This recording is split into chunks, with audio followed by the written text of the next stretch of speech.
안녕하세요. 6월 15일자 신문일기를 진행할 국제신문 권용희 기자입니다. 오늘 낮 기온은 28도 정도로 어제보다 더 더울 것 같고요. 특히 오존 농도가 높다고 하니 외출하실 때 참고하시면 좋을 것 같습니다. 그럼 신문일기 진행하도록 하겠습니다.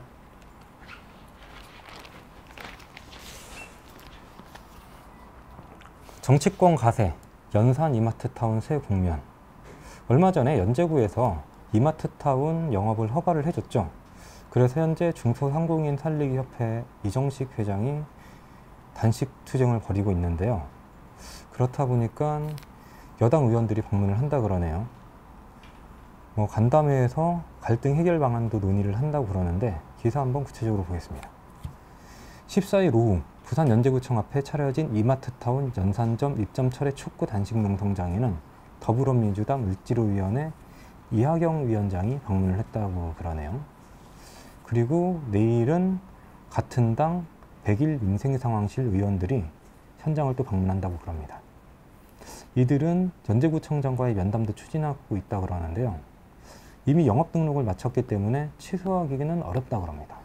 관계자 말을 한번 볼게요. 관계자는 현행법과 제도 안에서 이마트타운 연산점 관련 행정정차를 처리할 수밖에 없었다.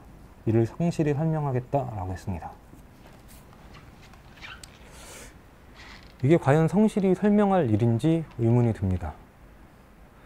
보통 기초단체장과 기초의회 의원들을 뽑는 거는 현행법과는 별개로 민의를 반영해 달라는 거잖아요. 현행법대로 처리할 거면은 굳이 선거로 단체장과 의원들을 뽑을 필요가 없죠. 실제로 연제구에서는 재작년인가요? 한 종교단체에서 건물을 하나 지으려고 했는데 이를 반려했습니다. 주변 주민들이 반대한다는 이유였었죠. 그래서 법정 소송까지 갔는데 이 종교단체에서는 그것마저 포기한 걸로 알고 있습니다. 그럼 다음 기사 한번 보겠습니다.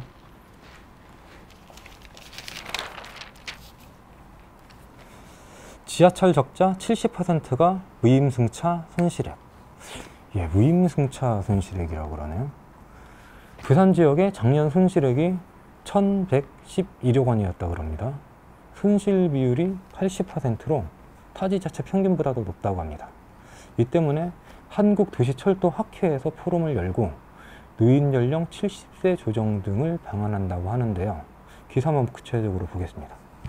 한국도시철도학회는 14일 부산 해운대 백스코에서 열린 도시철도 무임수송 복지제도 개선 포럼에서 지난해 7개 도시철도의 만 65세 이상 무임승차 노인은 4억 1,200만 명으로 전체 승객의 16.8%에 달한다고 그러네요. 이 문제는 무임승차 손실이 해마다 눈덩이처럼 불어나고 있다고 그럽니다. 전국 65세 이상 노인 인구 비율이 2008년 10%에서 올해 13.7%로 높아졌고요.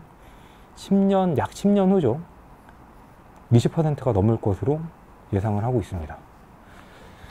그래서 교통공사, 부산교통공사죠. 박종훈 사장 같은 경우는 승객 안전을 위해 노후시설을 개선하는 대투자를 서둘러야 하는데 막대한 무임승차 손실 때문에 투자 여력이 갈수록 악화된다 라고 했습니다. 학회나 교통공사나 무임승차 때문에 운영이 불가능할 지경이라고 하는 셈이죠. 적자가 이처럼 눈덩이처럼 불어나면은. 그런데 흔히 무임승차라고 하면은 내야 될 돈을 안 내고 타는 사람을 말하잖아요. 얌체족을 얘기하는데 여기에는 고령인 노인분들이 정당한 혜택을 받고 무임으로 차를 타는 겁니다. 여기에 무임승차라는 표현이 적절할지 의문입니다. 그래서 사전을 한번 봤어요. 그냥 읽어드리겠습니다. 21세기 정치학 대사전에는요, 집합체가 생산하고자 하는 재산이 공공재의 성질을 갖는 경우 사리만을 추구하고자 하는 개인은 공공재의 비용을 지불하지 않고 그 편익만을 향유하고자 무임승차를 한다라고 표현했습니다. 공공재의 비용을 지불하지 않았다고 학회 사전에도 이렇게 표현을 했네요. 매우 부정적인 표현입니다. 그런데 노인분들이 비용을 지불하지 않았나요? 지하철을 무임으로 타시는 거는 그간의 노력에 대한, 노고에 대한 미진한 보상이 아닐까 합니다. 용어부터 바꿔야 될 것 같네요. 다음 기사 한번 보겠습니다.